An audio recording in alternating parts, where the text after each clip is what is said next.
Welcome to episode 46 of the Mile 20 podcast where epic shit happens. I'm Lori and I'm here with my bestie. Laura, And we're here today we're going to interview Coach Q. in just a little bit. So we're looking forward to that. He is the race director for Jekyll Island. Laura, I guess are we going to have an epic? I have no epic. We have an epic week update. I have no Mile 20 beverage. I am not operating on all four cylinders right now. Yeah, why, my friend? What happened to you?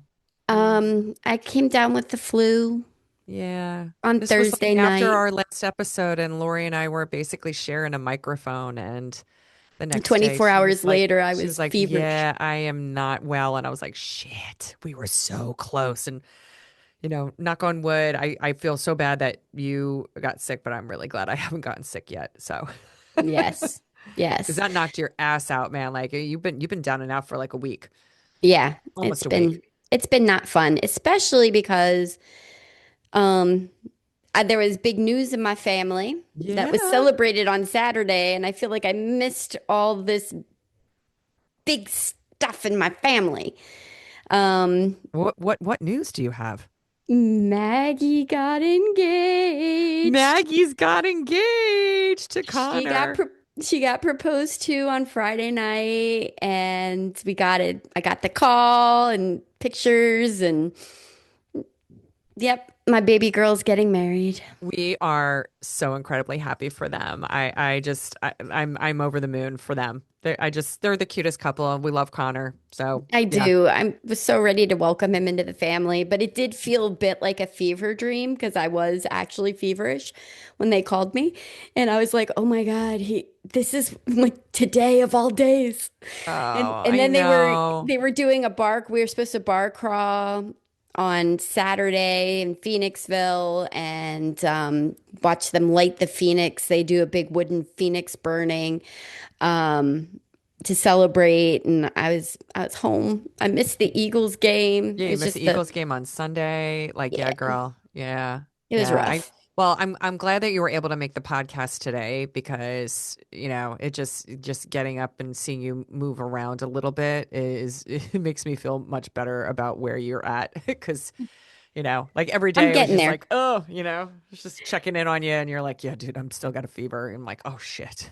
Yeah, So I feel bad for you. It's yeah, never a good time to be sick. never.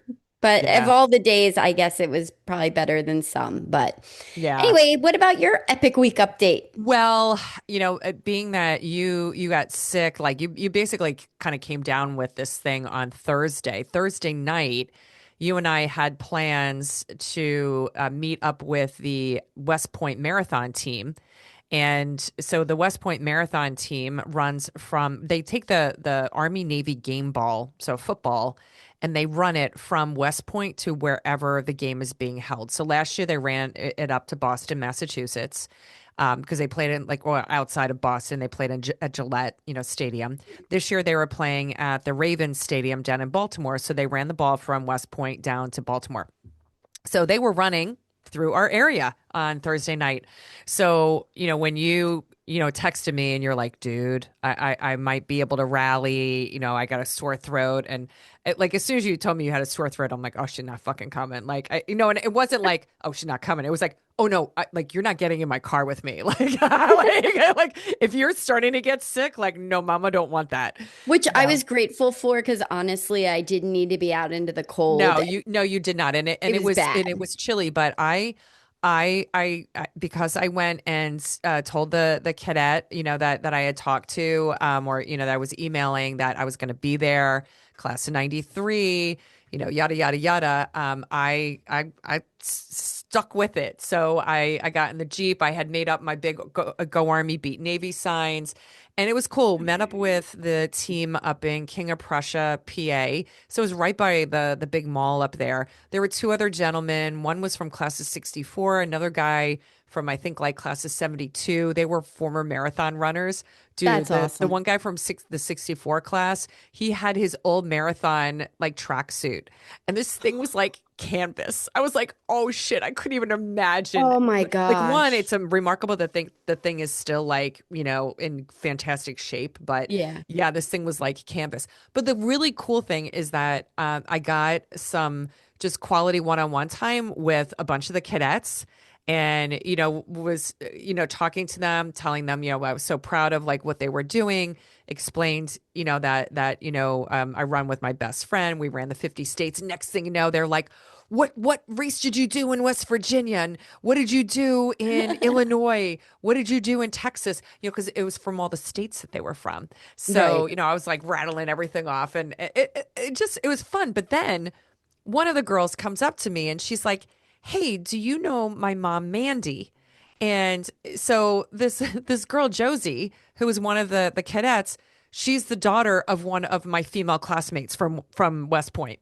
Oh my So gosh. yeah, Wait, so the ones yeah, that go on the retreat with you? yes, yeah, Oh my yeah, gosh, that's yeah. amazing. Yeah, so I got my picture taken with her and sent the picture to Mandy, and it was so funny because like Mandy within like I don't know 15 minutes like texted me back, and it was like 1 o'clock, 1:30 in the morning.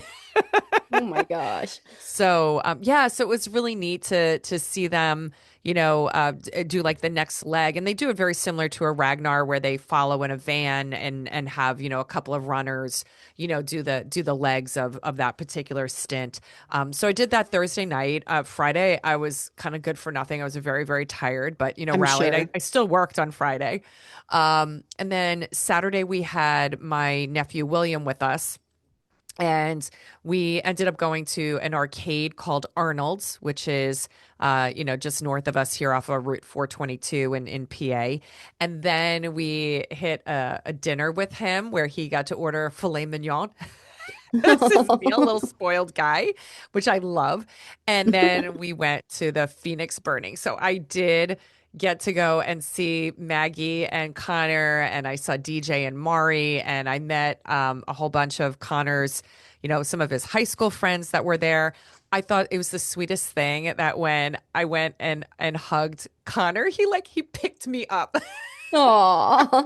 So I think I said to him at some point, I was like, I can be the official second mama to you too, and Yeah. so that was awesome. But Maggie felt awful because she's like, my mom hasn't seen the ring in person yet, and here I was like, but I'm second mama. I was like, it's okay, like it's It's okay. It okay. would be It different if it was is. somebody else, but but it absolutely gorgeous. They were both beaming and just so incredibly proud of them. So. It was And cute. Both Connor, not Connor, DJ and Mari came over in the morning on Sunday morning and hung out with us for a bit.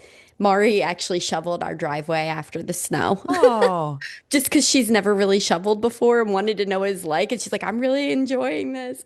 And then Maggie and Connor came over and watched the game with us. So it was oh, nice. good. Yeah. Oh, that's good. Yeah, I didn't go to the game on Sunday. My nephew took my ticket, and I got some much needed like just like R&R time. Got some things done. I hand wrote out all my teams like Christmas cards. So just kind of got some stuff like that done. So, but yeah, no, I'm looking forward to you being better, and getting in our next run, and you becoming part of society again. So I know, me too. I'm just ready for my energy to come back. yeah, so we are gonna cut on over to our interview with Coach Q. All right, hey folks. So tonight we have a very special guest with us. His name is Rogelio Quintanar, otherwise known as Coach Q. So we're gonna call you Coach Q for the rest of the night, man, because that like makes it so much easier. However you want to flirt with me, it's good. Or like Rogelio. we got a little backstory joke on that one earlier. But Coach Q, he's a lifelong runner and he's a certified RRCA coach whose journey started in the 80s in Chicago. And we understand that it was after trading in breakdancing for cross country. So that's maybe a little bit of a story later on. He was a collegiate standout at Carroll University, and he went on to race marathons and ultras. So we're not worthy. We're not worthy. We do not do ultras. Nope. And then that was including the Western States 100.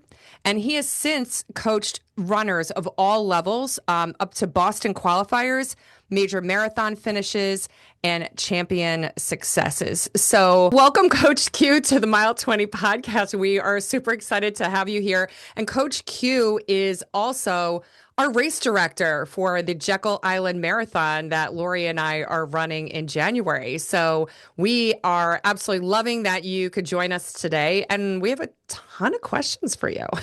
Yes. Welcome. Excellent. Well, welcome. And so, Lori and Laura, thank you for having me. And also, thank you for registering for Jekyll Island. We're looking forward to, even though we're meeting here virtually, I look forward to meeting you in person. And Oh, ditto, ditto. there, Yeah, that would and be absolutely fantastic. We're getting in a long weekend with our hubbies. Why don't Yeah. we go down there? you're bringing them as well. Are they Oh, running? yeah. They're not running. Okay. No. There can only be one superstar in the family, right? That's absolutely right. We cannot share the podium with our husbands. So Well, we're we share them with our daughters, There though. you go. There you go. And Yes. sometimes my husband, but it's rare. yeah.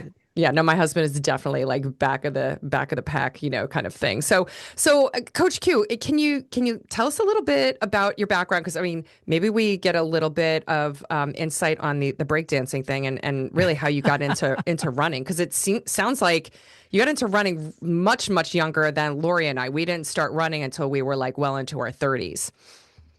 Yeah. So, I always put those nuggets in the bios because you just never know who's going to read it. And if We people read 'em. read it, well, somebody did. Thank you.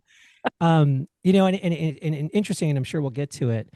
It kind of, it's also important as a race director when we send out information to our runners, our participants. A lot of it is written material and we want them to read it.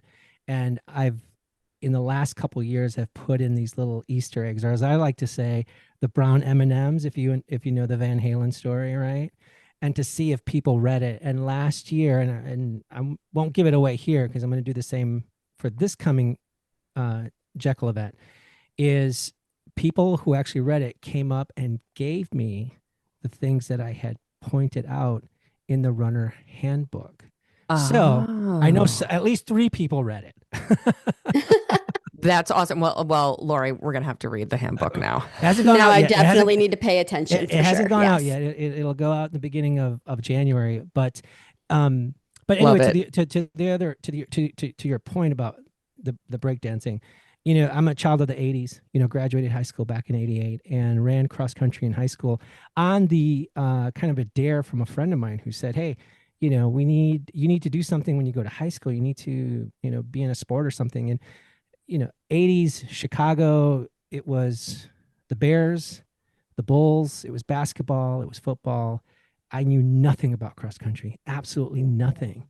And he said, "Oh yeah, my older brother, he ran cross country and I think you'd like it." I'm like, I don't even know what it is. And so I went to the first day of practice and they, the coaches had to do had us do a time trial, a mile time trial, 4 laps around the track or 1600 for the purists out there. And I thought I was dying. I finished 4 laps, and then I sat at the Gatorade cooler and just chugged Gatorade. Again, I didn't know what I was doing. I didn't know what was happening with my body. And then I went home, and literally about an hour later, it all came back up. It was Oh. and it was this green fluorescent Gatorade that they used to give out to the high schools back in the 80s. And it was just, and sorry if anybody's listening to this while they're eating, but it was just this green Slime. fluorescent. Yeah, exactly. It was like Ghostbusters. Yeah, the slime. And then the torture of it is that we did 2-a-days. And so that afternoon, the coach said, "Okay, you need to be back here so that we can do our afternoon workout." And I thought, it's crazy, but I went. And then I never stopped. It got under my skin. And then it got even more under my skin when I came home. I somehow managed to bring home some hardware or metal or something. And my mom was just beside herself. She's like, "Oh my God, this is I mean, in her eyes, it was a gold medal. And that's all Oh, you Oh want that's from your awesome. yeah. mom. That's all you want from your mom, right? That's Oh the yeah. reaction. Yeah. And from that point on, it was like, well, I'm just going to do what I can to bring home more hardware because shit, if mom likes this, Um, and so that's what started it. And so then I ran track and, had some decent success in high school and, was recruited a little bit and ended up, like you had mentioned, at at Carroll College at the time. And then now it's Carroll University. And did, fairly well, I didn't embarrass myself. Right.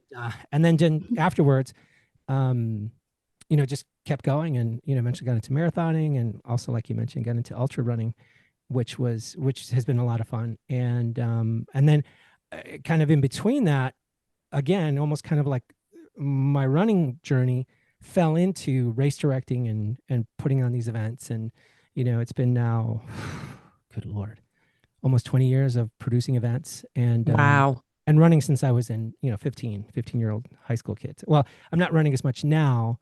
Um, and your listeners can't see that, you're talking to a very old, decrepit, wrinkly old man. Um, Well, So you can't say you're decrepit and old because you're right around the age of Lori and I as well. well, you guys are aging well. You guys are like a fine wine. no, You we're just hiding it. That's all. It's all Uh, hidden beneath the hat right now. so yeah, so that's how I ended up where I'm at now. And it's been, it's been quite a journey for sure. I, did you end up having a mentor when you were in high school or in college Mm. that like, It, just that somebody like that a you can running like talk mentor. to about running? We had high school. I had some really good coaches. Our high school coaches were fantastic. We in my high school we had, the more stoic. We had the best of both worlds. We had the stoic coach, the one who did the A, B, C's, and D's, and then we had the more colorful coach that was the one that yelled the loudest and really got everybody pumped up. The rah rah, yeah. yeah. Yeah, and that was also very important in the development of, I think, like any coach, any type of coach. You want to have the foundation, you want to know what you're talking about, but you also want to be this cheerleader for these young folks, these young kids, these young minds that and bodies that are, choosing to do this crazy sport. And I was lucky in high school that I had, those two types of personalities. And then when I got to college, it's different because in college, I mean, you're supposed to be older and more mature. Again, thank God social media didn't exist back then. Yes. um and the coaches there, were not that much older than we were, Mm, so it was almost a kind of a peer relationship, but a Mm. respectful one, because right. they, obviously were elevated to this coaching position. And so in a sense, they were, um, they were mentors in a way, but not in that kind of traditional Obi-Wan Luke, kind of the older, sage advice type of um, mentor, but somebody that was very approachable, I guess is what I'm trying to say. I Yeah, love that. I yeah, love that. yeah, Yeah. yeah.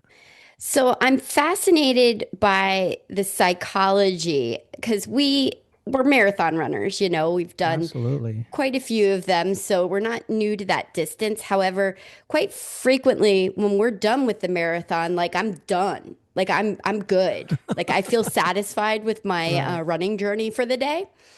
What is the psychology that drives you to go, well, you know what? 32, 50, 100 miles. Like, yeah, why not? That feels good today.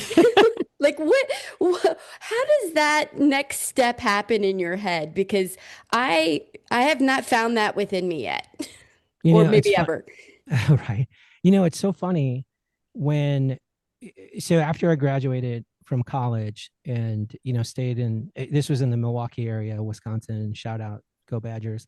Um, the running community there is very vibrant. And, of course I had a lot of friends and, folks that, made up that running community.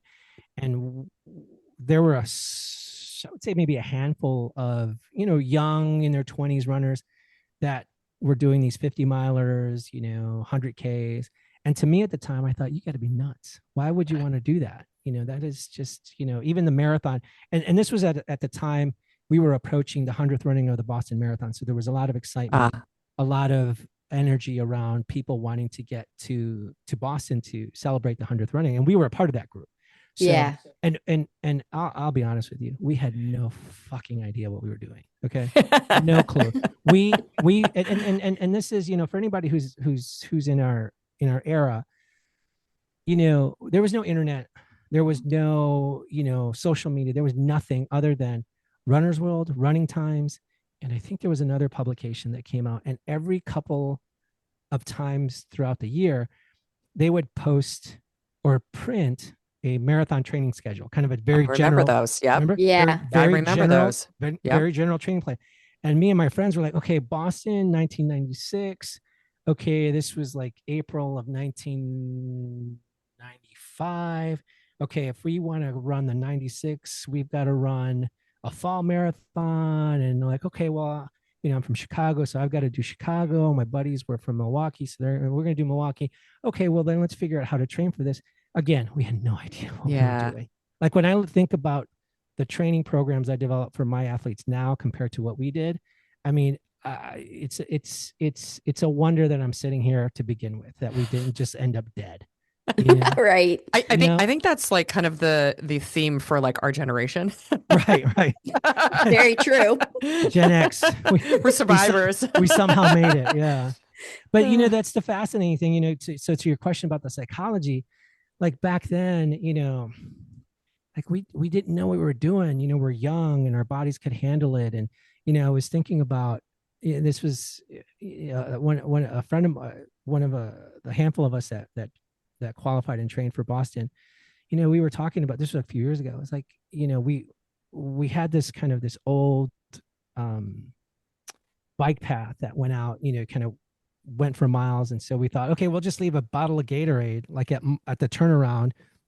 We'll run, like this is for like a 20-mile run. We'll go out, we'll hit the turnaround, drink some Gatorade and come back. And again, now I would never, never, write a workout like that for any of my athletes. can you Make, imagine? I know, right? Make sure you have a hydration plan. Make sure you're getting your nutrition, whatever that is. And but there's also a beauty in that ignorance and naivete, right? Like we didn't know Yeah. any better. We're just going to go out, and we didn't kill ourselves, but then in retrospect, you think, God, if I would have just been more dialed in, more locked in, what could have, what would I've been able to accomplish, right?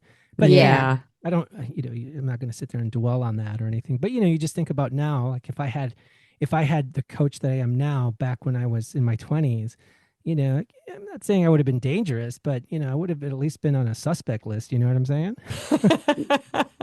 So with all of the running that you did, in the past, like, even the running that you do now, like, what's been like the biggest lessons that you've learned, especially as an ultra marathoner? Like, I mean, obviously, just mentioning, nutrition, hydration, any other nuggets that you're like, this was a good like life lesson as I kind of went through that in my Mm, life journey.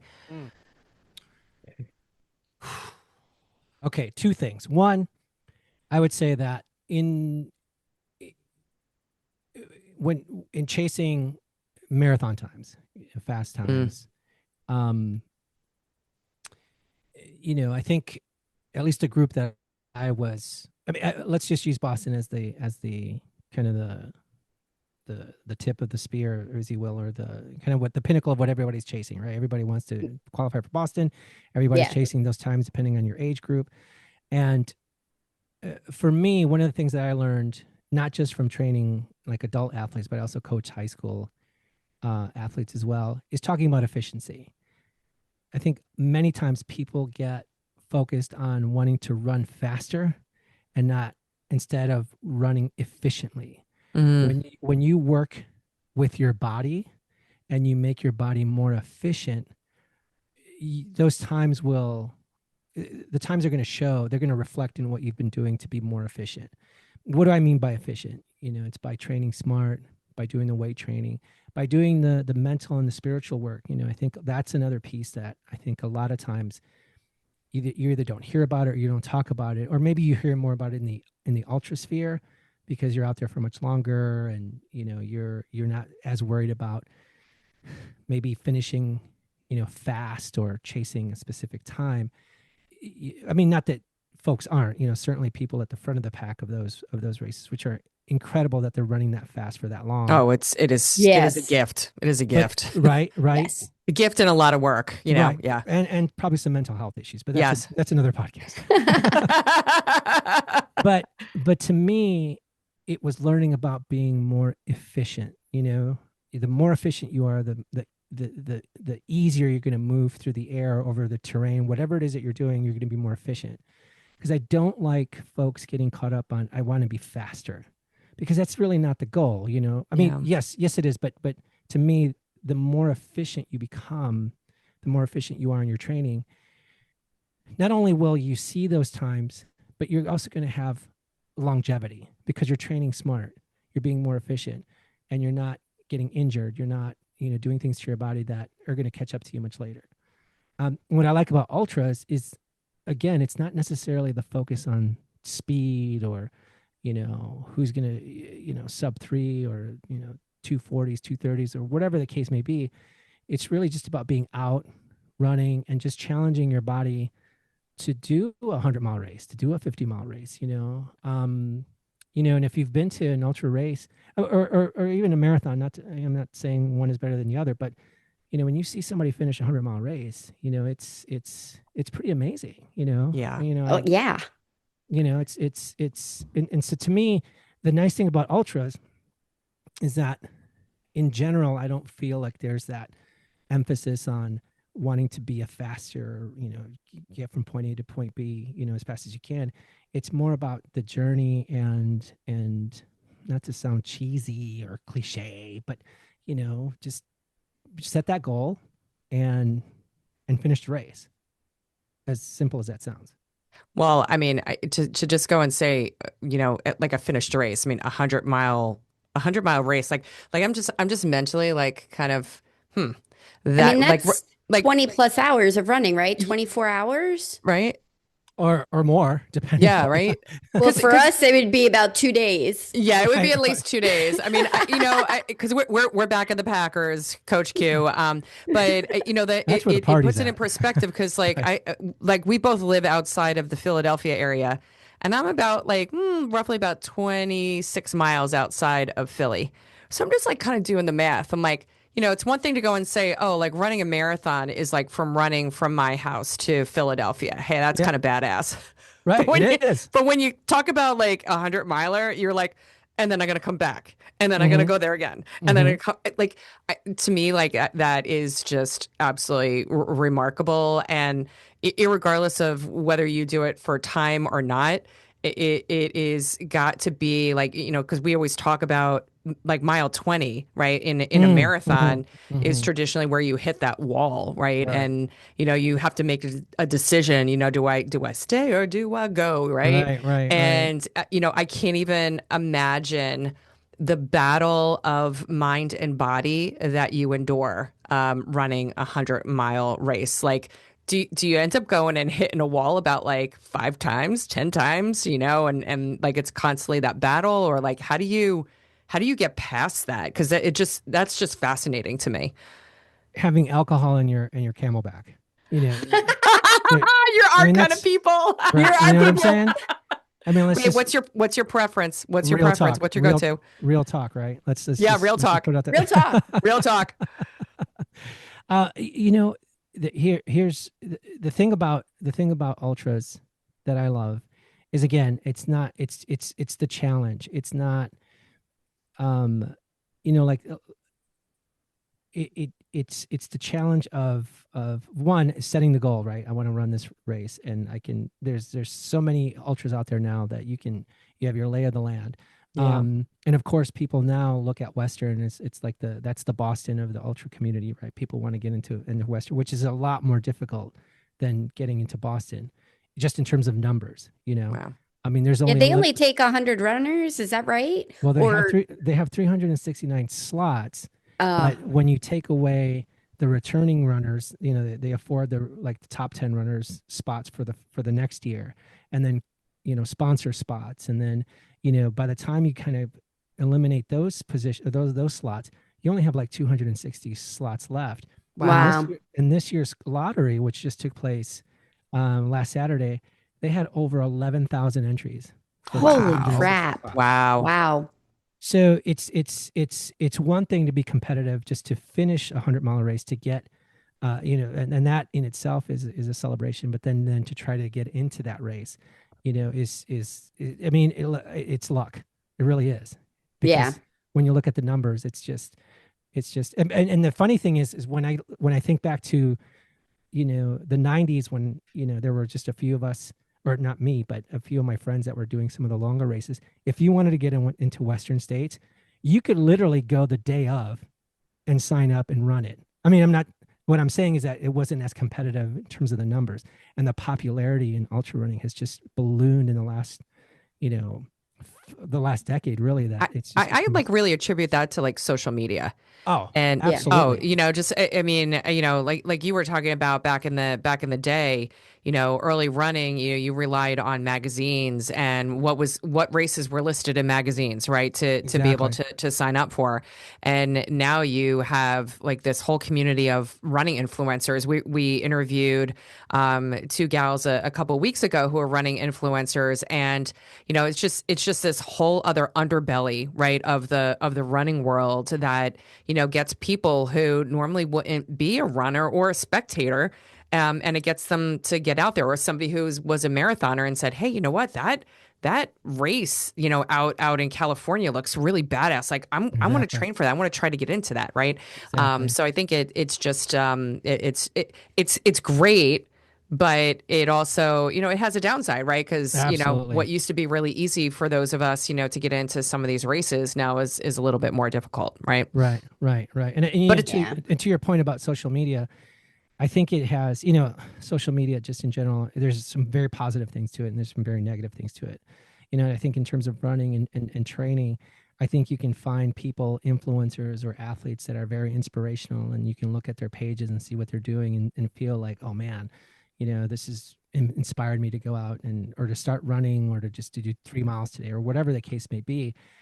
But then there's also, maybe there are some influencers that are really not doing it for, a benevolent purpose. It's not really about training, it's more about their own self promotion. yes. Yeah. And, Mm-hmm. then there might be doing training that maybe I would not recommend, or if somebody doesn't have an understanding of how to approach training, it could lead to things that, either an injury, or, just having somebody do something more that more volume or more mileage before they're really ready to do it, because they've been inspired by whatever. And so I think the cautionary note for folks is just, like with anything on social media, is just be careful, Yeah. um, about what you're digesting, because you know the last thing I want anybody to be is injured and then not be able to do this wonderful sport that that we all love.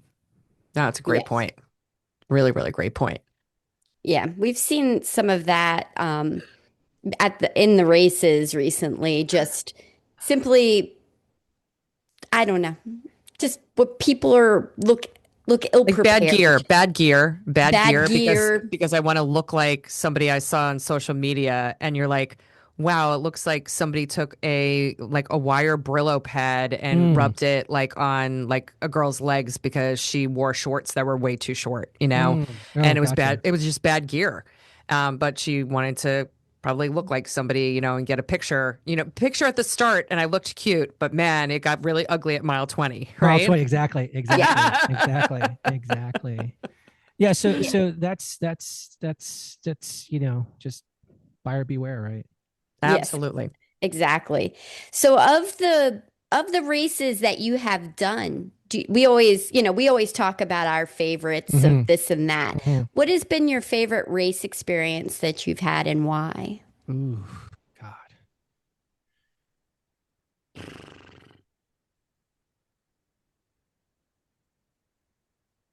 There are several for many different reasons, but the favorite, bar none, the one that, if it's on my epitaph, if it's somewhere, and again, this isn't, um, me blowing smoke, but West, I got lucky. I got into Western States, Yeah. and it took a lot. There was a lot of a community behind me being able to go and participate in this event. Mm. And that story is an incredible story. And, just in the training leading up to it, I told myself I have, kind of several goals. Of course, the first goal is I want to finish. you know, Yeah. I live at sea level, right? I live at sea level. There's plenty of oxygen here, and we don't have any mountains. We have bridges, but it's just not the same. And so I thought, I'm going to be realistic. I'm just going to put one foot in front of the other.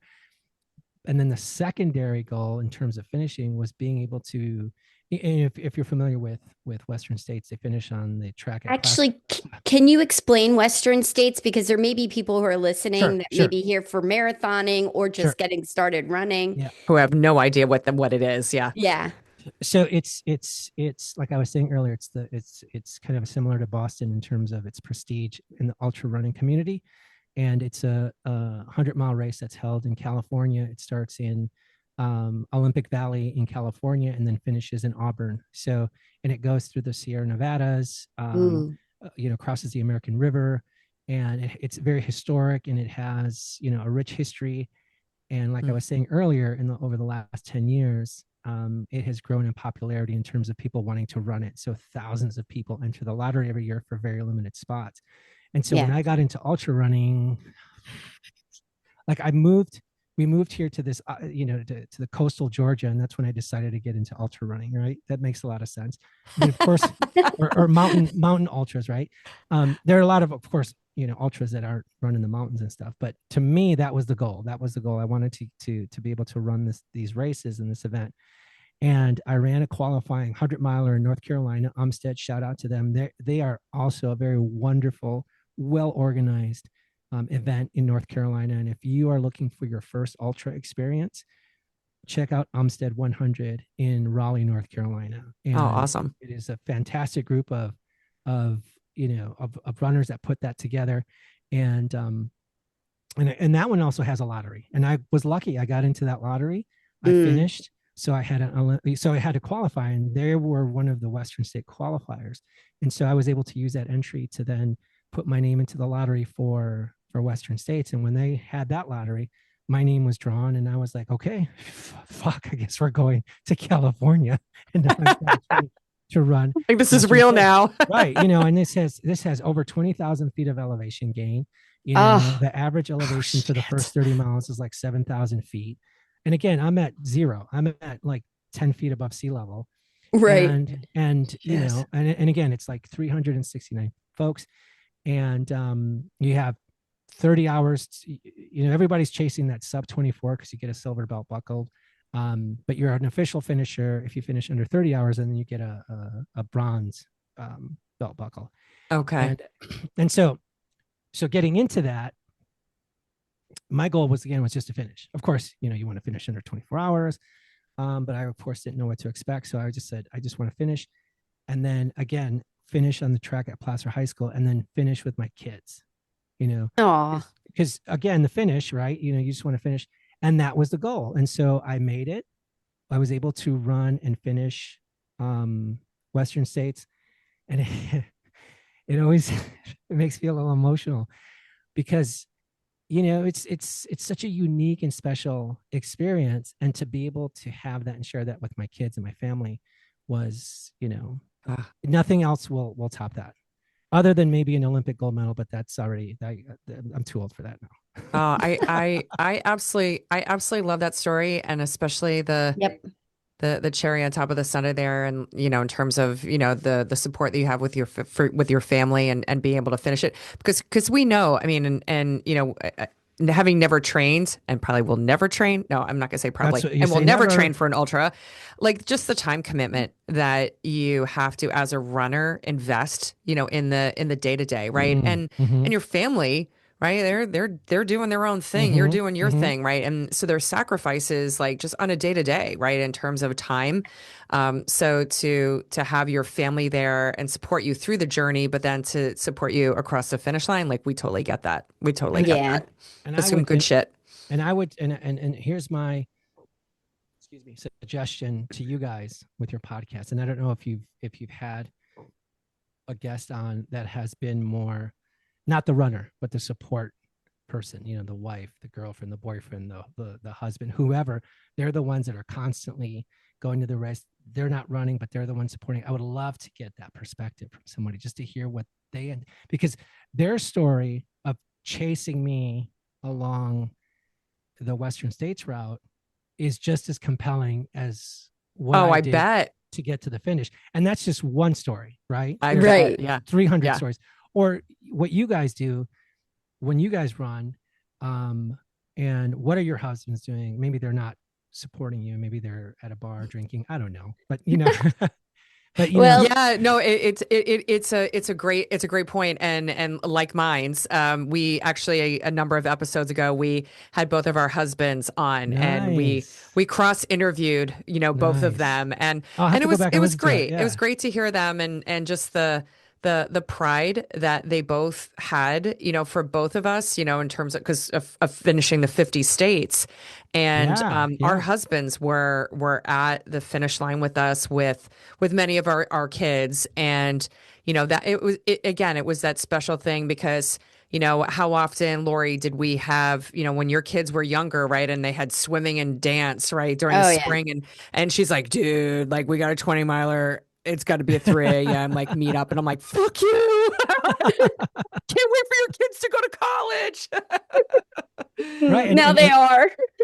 Right, right. And we know, and we know a lot of people that do that. I know a lot of people here in our running community here that will do the same thing. I'm dropping off my kid at soccer and I'm going to get in a quick 5 mile run, or, they've got, volleyball up here and I'm going to try to get in a quick workout, and Yeah. it's just, you try to fit in it as much as you can. And I think that support system is so crucial for us to be able to do this crazy sport. And it's rare to hear somebody, just love to hear somebody, say, that sucked. I was up at 3 o'clock in the morning chasing your ass with goose and this, that, and the other, but it was great, I loved it, or just But man, something. you're like you're never sad. You're never sad finishing a run. And Never. Lori reinforced that with me about a week or so ago, where I kind of went dragging to a run, and then when we were done, I was like, yeah, I'm happy I went and did that. So it's just Now, was that a it's training run or was that Rehoboth?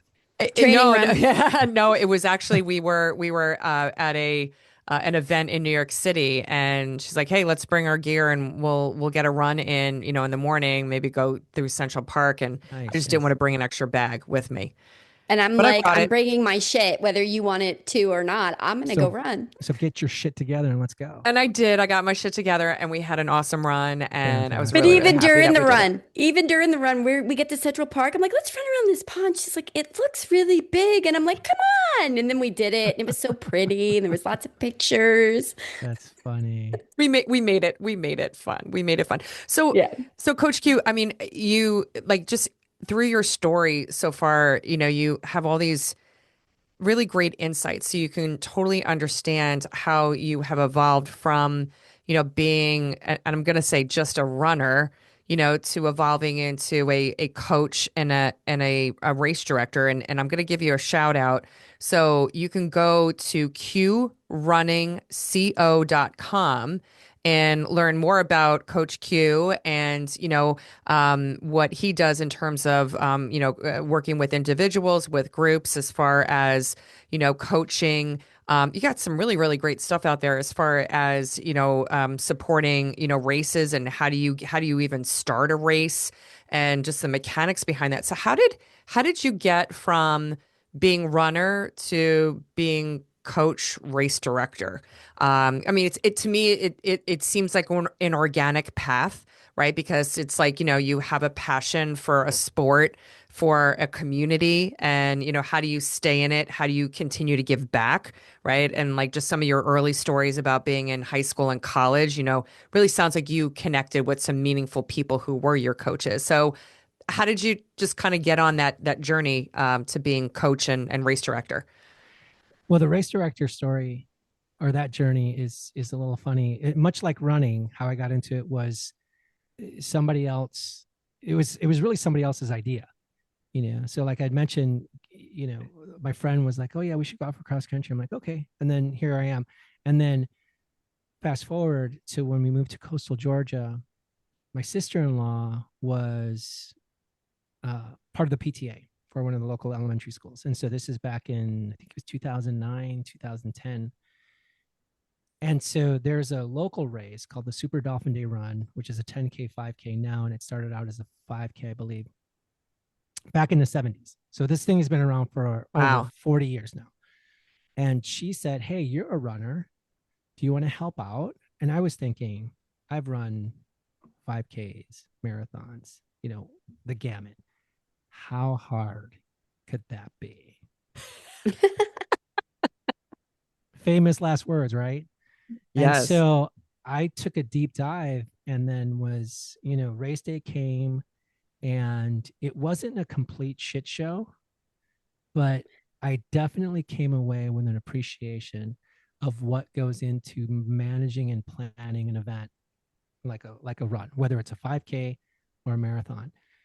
And that from that point on, I, and this is also working full time, with a family, and then being able to kind of get my education in, it's event planning, it's working with stakeholders, it's marketing, it's kind of all those things, and trying to figure out how to make that, or first of all, just understanding how it works, and then pulling it off.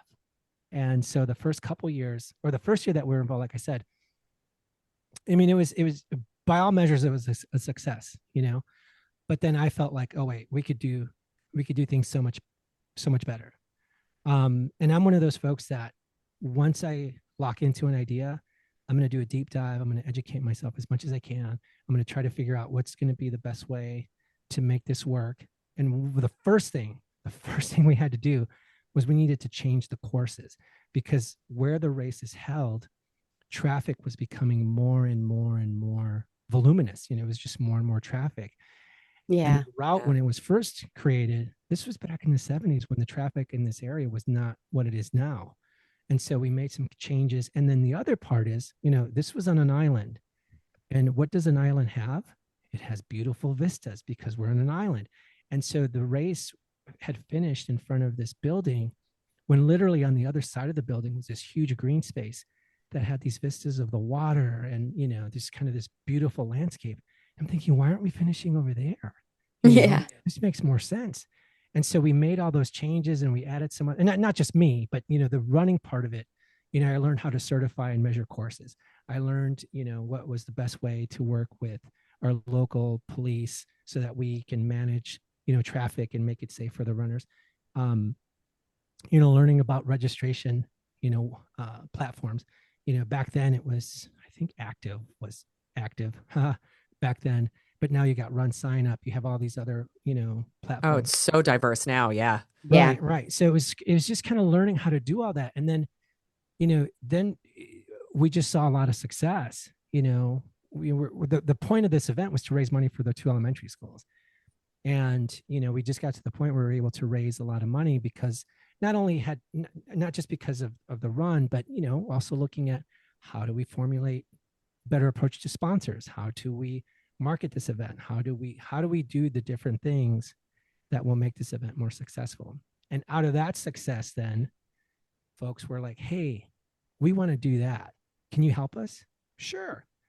And then, just kind of so on. So remember those commercials in the back in the 70s, and so on and so on and so on. Yes. And so on. Yes. It was just kind of this not like a domino effect, but people became more interested in looking at running events as a form of, creating visibility for an issue or a cause or an organization, as a vehicle to raise money for their cause or their organization, or just to put on an event that maybe was new to the area. Back then it was just 5Ks, 10Ks. Okay, well, what if we brought a half marathon here? What if we brought a marathon to the area? What would that look like, and what would the response be? And so that's kind of how it started. And it's just kind of, not snowball, because we don't get snow down here, but just kind of one thing led to the another, and here we are.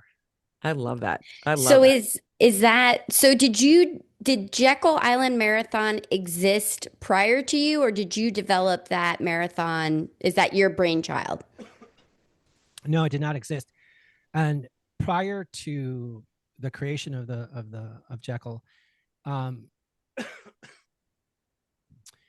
there had been several other types of runs that were organized, like even before like the 90s and early 2000s, that were events that were held on Jekyll. But I don't believe that there were anything longer than maybe like a 15K. And now, over the last 10 years, the half marathons, there are a couple that are held on the island, and then also, of course, the marathon. Um, but yeah, so the marathon was a creation. Um, excuse me, that was the first. Yeah. Oh, I love that. So Lori and I have never been to Jekyll Island. And Never. no, and Never. Have you been dude, to I Georgia? lived in Georgia. I lived You in did? Georgia for 3 years. I lived in Savannah. Yeah, Oh, my nice. husband was stationed at Fort Stewart, Oh, Fort Georgia. Stewart. Sure, sure. Yeah, and no, we just never made our way to Jekyll Island. So we're very excited about it because our husbands have never been there either. They're going to do a little bit of hopefully some deep sea fishing. But what Ooh, are what are some of the highlights? well, hold on. That Have they made arrangements for fishing? Yes. yes. Oh, they did? Okay. Yes. With who? Oh, shoot. Tell me offline, because my brother-in-law is a charter fisherman. So if they don't, maybe they've arranged it with him. I want to say Leslie something. No, his name is not Leslie. But anyway, I'll look That's all real right. That's quick. right. Yeah. Unless So are there any just key highlights, things that you like about the Jekyll Island course? I mean, Oh Lori and gosh. I, this will be our 69th marathon. And we have our favorites, Wow. across the country as well. But this is a place we've never been before, so we're kind of excited about doing another coastal race. Okay, so I'll say this: the closest Chipotle is pretty far. thank Thank God. God. That was Go beautiful. Chipotle. That's a deep cut right there, ladies and gentlemen. That's a deep cut. That's a deep cut from last episode. Yes. Yes, It was, thank yes. you for that one. Yeah, You no, have to Man. go back and And listen to the hey, previous I'll do episode to Chipotle understand. again as long as you got the good porta johns. Oh, That's here's the funny thing about Porta Johns. Let's give Porta Johns their due. oh Due. yes. Their due. Sorry. Um, Da-da-da. so they're last so year, important. and this is the thing, I learn something new every year with Race Direct. Every event, I always learn something new. And so after one of our events, so after Jekyll last year, I sent out a survey. What did we do well? What didn't we do well? What would you like to see next year? And one of the respondents wrote, and I should have pulled it up, said, "We need more porta potties because of my," how did he put it? Like runner induced bowel movement or something like that. And I thought, I have never in my life heard of anybody saying, I've got to look at it. I'll have, because the way they worded, I don't know if they were being facetious or funny, but it was funny, but they were being serious that like, hey, could you have more porta potties out on the course? Um, and That's so real. yeah, That's that's real. no, absolutely. Trust me, I've had to use them many times, during a race. But it was just really funny, the way they worded it. And Laura, I'm sorry, I've just lost track of the question that you had asked, but yeah, porta potties, love them. We appreciate a really really nice porta john, man. I think as a runner, you lose your standards for porta johns. It just like You even only even make like a note when they're very bad. yeah, Right, like right. Lori and I, and we have season tickets to the Eagles games, and so there's always porta johns out in Oh, the sure, parking lots, sure. for tailgating, and there are some people who tailgate with us and say, "Oh no, I'm not going to the porta john. I'm going to wait until I go into the stadium," and it's not a great tailgating experience for them, and we're just like whatever, I like Yeah. they're not the worst I've ever seen. But yes, but as a race director, thank you for listening to that So, one so dear soul that right, was so the advocate for all runners for Well, the and Jekyll so Island Marathon. so breaking news. I'm breaking news here on mile 20 is we are going to have more porta johns on the course. Yay! Beautiful. We are going to have more porta johns. Hopefully, I won't have to see the inside of many of them. No, Yes, no, no, yes, because there no, is no Chipotle within how no. many miles? Yeah, it's pretty far. Oh my But gosh. I think Laura, you asked the question like, what's one of the highlights of the course, Yeah, what are the highlights? and really the entire island. I mean, you haven't been to Jekyll, so you don't have a sense of it yet. But it's, you know, they call it the jewel of Georgia for good reason. It has, you know, the physical landscape that's very beautiful. It's very historic. It's got this wonderful historic district. And of course the beaches. We're not running on the beaches, but you'll run past some beaches. Driftwood Beach, which is one of the highlights, which is, you know, something that you should go and see even before you run or after, because it's very beautiful. You know, we've got these towering oak trees that you're going to run under, and and so yeah, so it's and it's very flat. It's if you're Flat's looking great. for, yeah, if you're looking for a Boston qualifier, this is it, because it's flat and it's fast. So No, we love flat races. yeah, yeah. We've had our good share, like the past couple of races of running, you know, Hmm. coastal races and having flat courses. So Hmm. we will gladly go and take that. Yes, for sure. We've not done our hill work as we should have this No, yet no, no, at all. definitely not right now. We're yeah. So, like, are you, ugh, sorry, my brain is fried. Clap, clap. Yeah. I've been sick all weekend, I so haven't seen her in like a whole week. She's been sequestered to her home. So yeah, Yeah. I came down with the flu. But Oh man. like, so it is coastal. Do you feel like what makes this race in particular unique compared to other coastal races is probably the historic area? I mean, definitely the historic area, you know, the just the landscape. You know, there's a race that Saturday. Well, our event, well, let me back up. So our event, you know, traditionally has been known the Jekyll Island Marathon, half marathon, 10K. And so this year we've been doing a soft rebranding of, or last year we started it with renaming it to Run Jekyll. And the Okay. reason why we did that is because we moved, traditionally the events have been held on Sunday only. So it's been a marathon, a half marathon, and a 10K. And again, learning from our participants, the feedback that we received was we do a staggered start with with the full, then the half, and then the 10K.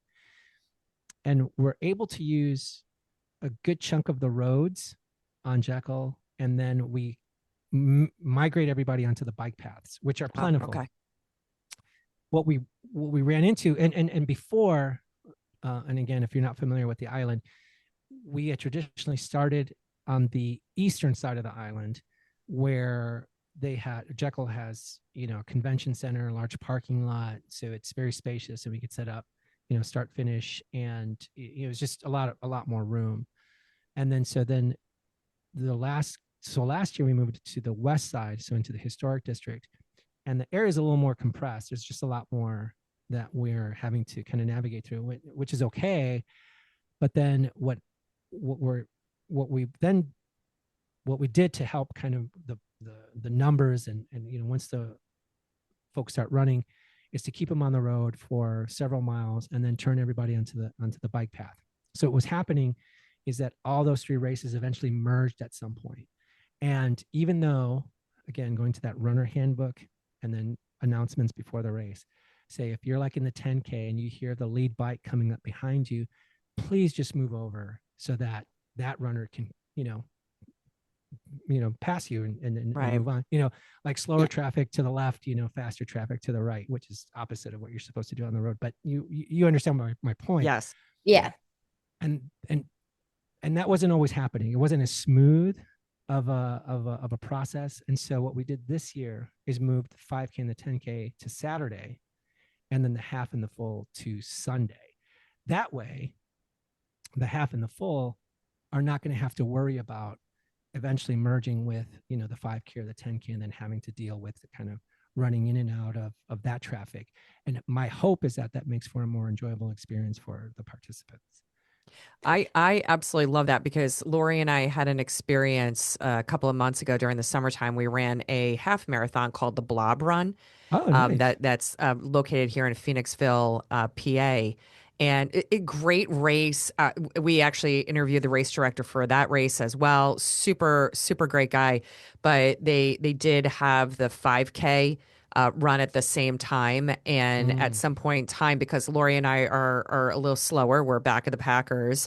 By the time we got to the point where then the 5K converged, it was tight. It was tight on the mhm. bike trail, right? So Yeah. so thank you for that.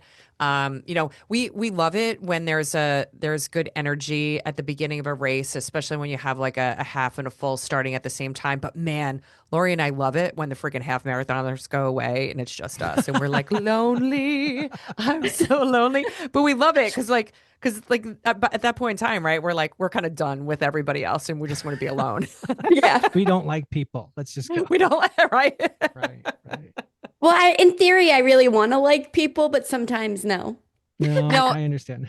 now, Coach Q, I mean, earlier you talked about all the logistics and all the things that you learned about, being able to put on a race Hmm, hmm. and, so being runners, we so appreciate, all of the hard work that goes into this. And we know that it doesn't happen, a couple weeks before. This is like a multi, month long process. But we do know, and in talking about like, hey, sometimes things go awry. Have you ever had like a race day, like nightmare moment that happened and you were like, oh, fuck. But you handled it, you moved on, you learned from it. Like, do you have any funny stories in that regard? So many. Well, uh, the one example that comes to mind is so last year's Run Jekyll. The week leading up to it is when, like now my inbox is starting to get really busy, right? With Yeah. folks either saying, hey, I signed up for this event. Can I move down to this one? Or I got an injury. Can I move this around? Or, we're sold out. Which is Which awesome. which is great. Congratulations. Yeah. Thank Yeah, you to congrats. everybody that's registered. Thank you, thank you, thank you. We love you. We appreciate you. We love that you have this interest and are investing in this in our event. And I'm getting folks saying, "Can I please get into the race?" And I would love to open up the race to 50, 100 more. But the problem, as I was saying earlier, is folks will always ask, well, there's one large road that goes around Jekyll Island. Why can't we just close that down and just have everybody run it? Well, the authority, Jekyll Island is a state park. I don't think people realize that it's a state Oh, park. wow. Oh, I did So, not. we have to go through a permitting process. And, I've worked with the Jekyll Island Authority for many years. We collaborate on a lot of events and they are wonderful to work with. I know the state patrol, the EMTs and the fire, it's a very collaborative effort. And as much as I would love to have everybody run and shut down the roads, they can because there are residential areas on Jekyll. And if there's an emergency, well, what's more important, 1,000 people running around the island or making sure that whomever needs that emergency assistant gets that assistance that they need. So that's why we were able to find kind of a happy medium. Is like, we'll start the race, we'll have them use the roads for as much as, makes sense. And then we'll get them onto the bike paths. And then once they're on the bike paths, then we're good to go. And that way it doesn't impede their jobs of providing, safety and security and, whatever they need to do to Yeah. make sure that the residents that actually live there are still able to access those services. Yeah, and you have to work with the community, right? Because if Absolutely, if you absolutely. if you piss everybody off, right? Like so a great example of that is, Lori and I, did Ragnar's for a number of years Okay. and the Ragnar race company, and Key West because that was a race that we were Yes, supposed to yes, run. yes, yes. I know And this and they story. they Yeah, came to heads, right? And now it doesn't exist there anymore. The race. yeah. So you have to listen to the community, and you want to keep your running community engaged, but you have to be part of the community where you are holding the race because otherwise, Then there's no you could race. be a non-existent right Right, in right. the following year and not get any of those permits, right? So So Yeah. But Yeah, go to ahead. answer your question about like one of those horror stories for a race. So last year, the week leading up to it, you're starting to not only get more emails and more communications, but you're also looking at the weather because you're looking to see what is the weather going to do. And sure enough, what shows up on the weather? The little cloud emojis, the little rain emojis. And so you get a few emails or you start seeing on social media, hey, any update on the weather? What are you guys thinking? Are you going to cancel this event? And of course, you're like, yeah, we're monitoring the situation. We'll keep everybody abreast. If we have to make a decision, you go through, things that every race director goes through. And so we get to Friday, and right now the weather is showing that it's going to maybe be raining overnight, which is great because it's not going to rain on the day that you're running. It's going to suck for us because we have to set up in the rain, Yeah. right? Which is Yeah. okay. Which is fine. We can handle that. And so the day, the weekend shows up, Friday people start, we have a PECA pickup on Friday, people are starting to trickle in, which is really exciting. We're meeting people from all over the country. And Saturday rolls around and, of course we're setting up, we're looking at the weather. And now the weather is showing that it's going to, it's going to be doing something. It's going to be really close to when we're starting the race. Right. And you're just like, good Lord, please, just, weather Jesus, please, please, please, please, please, please. And so, it's, Saturday, we kind of wrap up for the night. We try to get some sleep. We're up at 1 a.m. in the morning. We get the U-Haul going, my team gets together and we start going around. Okay, you guys are going to do the north end of the island. I'm going to get the south end. We're going to set up the aid stations. We're going to make sure everything's ready to rock and roll. And about 3 a.m, the heavens just open up and it's just pouring. It is just pouring, pouring, pouring. I mean, it's just coming down. It's coming down in buckets. Now, this is 3 a.m, right? We still have time for this thing to slow down. We're the ones getting wet. We're the ones, out, in the elements. And it's cool. All right. We're in the truck, we set up everything on the aid stations. We cover everything up so it doesn't get wet, but it's just coming down in buckets and it's not letting up. And then about 5 a.m, it starts to let up, right? So it stops a little bit. And then, your phone is like ding, ding, ding, ding, ding, because people are now, hey, what's the weather? What are we doing? And then all of a sudden the rain just opens up again. And it's just like, Oh no. it's like biblical. I'm like, I'm going to have to start building a fucking arch here in An arc. because it's just coming down. And now my phone is going ding, ding, ding, ding, ding, ding. Like, what are we going to do? What are we going to do? Blah, blah, blah, blah, blah. And, at this point, I need to finish doing what's in front of me, right?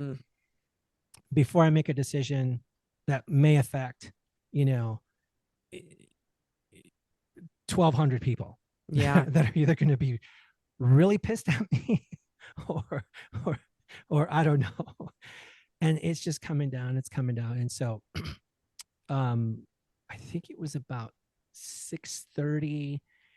And at this point, the weather radar on the app and all that, it's it's going to be pretty accurate, at this, because this thing is sitting on top of us. We know if it's going to be sitting there on top of us in an hour, half an hour, whatever. It's versus 2 days ago when it's saying it's going to be ready.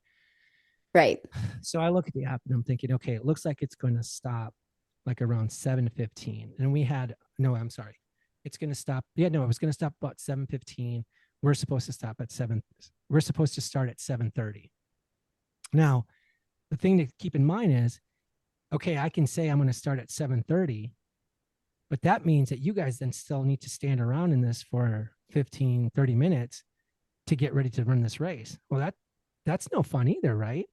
So, but the other thing is I've got police, EMT, and I only have them for a certain amount of time. So I've got to coordinate with them and say, hey guys, if I not postpone, but if I delay this 30 minutes, are you guys good with that? I'm like, yeah, we're good with that. The authority, hey, are you guys good with that?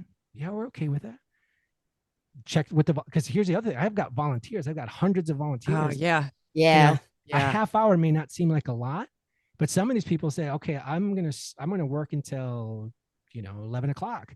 But now I'm because we're starting later, I'm going to leave And so am I going to have now a gap of 30 minutes where nobody's going to be at this aid station or this critical intersection? Do you know what I mean? So it's Yeah, I Yeah. mean, because they're your lifeblood, all your exactly, volunteers. Yeah. exactly. Yeah. So I've got to figure out, okay, am I going to be okay with that? So it's, and these conversations are happening real quick, right? Are we going to be okay here? Are we going to be okay here? Are we going to be okay here? As long as we're okay, as long as the safety and security of our runners is not, it's not compromised, we're good to go. So we're doing all that while we're getting the approvals from, the police. Because if the police say we're not going, or the You're done. Yeah. we're not going, Yeah. Right. and it saves me a little bit because I didn't have to make that decision, but it's still, you know what I mean? Yeah. But and again, that's where, like we were saying earlier, those relationships are really important, because if we have to make that decision, it's not a flippant one. This is, I've worked with these folks for years, and I trust them. They trust me. They know whatever decision we're making, it's for the best of not just, the island, but it's for the safety and well-being of our individuals. So we said, okay, we're going to wait for 30 minutes. We're going to, instead of starting at 7:30, we're going to start at 8. Literally at 7:15, I'm not kidding you, the rain stopped, the clouds moved away, and it was as if it hadn't rained. Oh my goodness. They just, It was, it's just a test of your skills. Florida weather. yeah, I don't know if it was my skills. It was weather Jesus. It was somebody. Oh but my then goodness. so then we obviously we have to communicate that. We have to get that out to everybody. Hey, we're delaying it. Stay inside. Stay warm. Don't stand out in the rain. But then now we've got extra time where people can then now, okay, I can prepare for this. I've got 30 more minutes, 45 more minutes, and not have to stand in the rain and get soaked and be miserable. Do you know what I mean? Yeah, well, I mean, Yes. but kudos to you for having an infrastructure that, you were able to talk to, your medical support, fire, police, your volunteers, your staff, and being able to relay that out and get confirmation and then bring it back in to be able to then, communicate that to your running community, right? Because I know Right, because Lori and I have has so many races, right? And you've probably experienced this as a runner where you're on the other side of that cell phone going, fuck, like, are we doing this or not? Like, did I come all the Yeah. way down here, for nothing? And we don't use the R word, by the way, Coach Q. We call it vodka.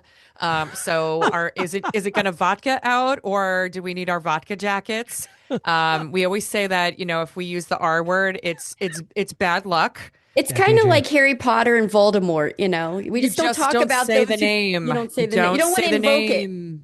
And a couple of races where we've had to We don't say the R word. run through vodka, but we have been fortunate. Now as I needed just some vodka, let kind me of tell kind you. of closing out a couple of questions here. Yeah. I think it's like one of our second to last ones. What's been your proudest moment? I mean, thank you for sharing the vulnerability as a race director, right? In the example you just gave, because it is not an easy job, right? At all.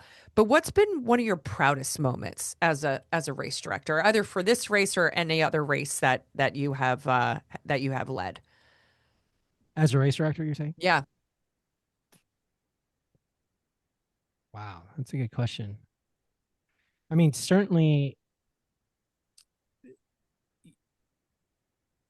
with an event like the Jekyll event, there's, they say, what's the saying? Many hands make light work, or I think I Hmm. can't think of the quote. Yes. That's it. Is that it? Yep. I was thinking it was a little more eloquent You than did that, good on that one. it's the relationships that I've developed with these events, from a 5K up to this event, which requires a lot of resources. And it is not lost on me the level of support that we receive, Mm. and not just for this event, but even some. I mean, we just had our Christmas run this past weekend on Jekyll, and again, the authority has been, very gracious with us in partnering with us on a lot of our events. And what I'm proud of is in fostering those relationships. Whether you're, regardless of what you're doing, developing and maintaining relationships is key. It's so important, from the volunteers that I bring on, to the sponsors that we bring on, to the runners that have come back and have been streakers that have been running this event from the very beginning. And not just this event, but every, all the events. It's those relationships are really important. And it doesn't mean we have to be best friends or best buds, but I know that at least once a year we're going to be working together to put together something that I hope, my goal is that whoever participates in it leaves feeling like, hey, that was great. We had a great time. That was a fun event. And, I want to do it again next year. And I'll Yeah, tell my that's what friends you want, about it. right? Yeah. I mean, that's what you want. You want to be able to do it um, in a way that, yeah, again, that's fun, that's safe, that people will find memorable, and that gave them this opportunity to engage in physical activity or be a part of a community, or support. If this is a fundraiser, support a cause that, because that's the other thing. These events draw as much the competitive runner as they do the middle back of the pack, the folks that are just Absolutely. are Absolutely. Because we get like the same damn medal, man. so yeah, so I mean, so like I said, I've been doing this since 2009ish, so going into 15, 16 years. And to me, that's what I'm the proudest, because there are some folks that That's awesome. I've been working with and been doing this for many years, and that's just been, that's very rewarding. I love And that. and there are some, Yeah. and the other cool thing that I'm proud of is that there are some events. Shout out to another event that's held on Jekyll, Under the Oaks, which is a half marathon, 10K and 5K, which is held Columbus Day weekend on Jekyll. I've worked with them now for several years, and that's a well-oiled machine. This is one of those where we can finish each other's sentences, because everybody involved is committed to making that event a success. And that's reflected in when we hear back from folks that say, hey, that was a Yeah. great event, or like the Dolphin Day run. People are very appreciative, because again, there's people that are committed to that, to making that a success. And so to me, that's what I'm the most proud of, is I love that. yeah, Thank you for yeah, sharing that. yeah. That's awesome. That's really awesome. Yeah. So to close out with our listeners, can you share with us something you love about running and a key tip you learned along the way?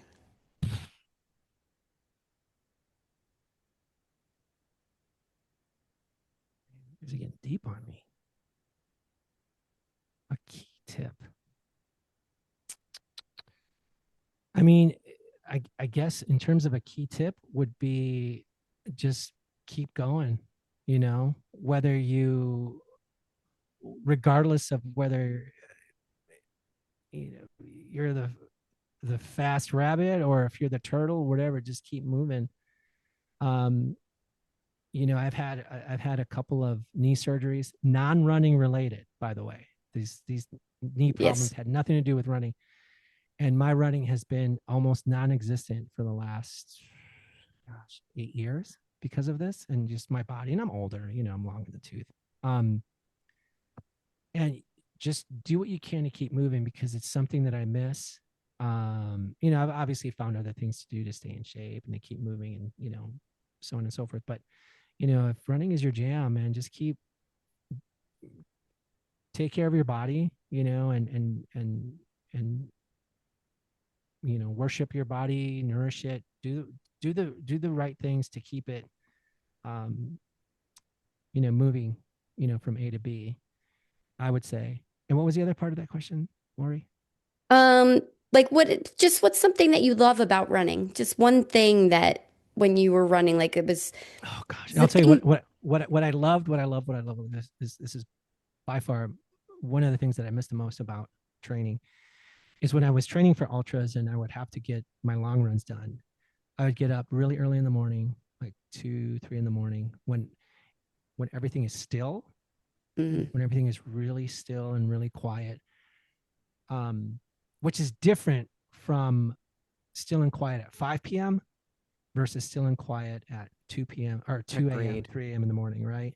Yeah. And where we were living, or where I was training with at the time, I would be able to come out of my, and I mean, it's just, there aren't a lot of streetlights. It was really dark. Uh, then I would get onto, we have a causeway that connects the mainland with the island. And you would just get these vistas, of the sky. And if it was a clear sky, you would just see, stars um, and it's just quiet. It's peaceful. It's just you're out there, you're running, and you're just hearing your own breath, your heartbeat, and you're just, again, you're just communing with yourself and your environment. And it's just You're something that, connected. yeah, you're connected in a way Dialed in. that, Yeah. yeah, you're dialed in, and you're out there, and you're not worried about, or you're not focused on anything else. It's just, it's one of those things that I hope to be able to do again at some point. But yeah, it's that's one of I the love things. that. I love that. And even if you're not running at that time in the morning, man, like when you wake up, like my favorite time is we have a house down in the Chesapeake, and I absolutely love it when I'm the first one awake and I Yeah, get that cup of coffee and yeah, I sit my yeah, ass like outside on the yeah, deck, and I'm yeah, looking out on the Sassafras River, yes, yeah, and I'm seeing deer, and yeah, it's just like 5 in the morning, nobody else is awake, and I'm like, this is my time, right? yeah, And Yeah. it's just there, and I know, Laura, you do the same thing up in New York in your cabin, and it's just there's nothing like that. So yeah. yeah. So for listeners who have never tried that before, and you're like, I would Do it, never wake up that early in the morning, just do it, try it. Just freaking try it. do it, And even do if it. it's just to go for a walk, you don't even have Yeah. to Yeah, go for a yeah, run. Just go for a No, go walk. for a yeah. walk. Like it's just it is absolutely the bomb. So Let's we let's let's start a movement. The 3 a.m. run walk club. Let's do it. right. Yeah. It's just like, man, I tell you what, I you don't want to get a set little my bit more alarm for inner 2. peace. Well, hey, Coach Q, we absolutely loved spending, time with you. Your story, just all your perspectives on things, from being an early, runner through college, through ultras, and then your evolution into coaching and race directing. Absolutely loved hearing the story. We're really grateful that you've shared also like some insights, not only about, what the challenges have been, from your perspective being a runner, but then also, some of the challenges in the learning curve, that you have in becoming a race director as Mhm, well, right? mhm, We're always learning every day, and that's mhm, what this podcast is about as well. mhm. And it's about taking in, new learnings every day, and just how do we continue to get better, be better people, and also build those relationships. And we feel very, very blessed now that you are in our little mile 20 circle.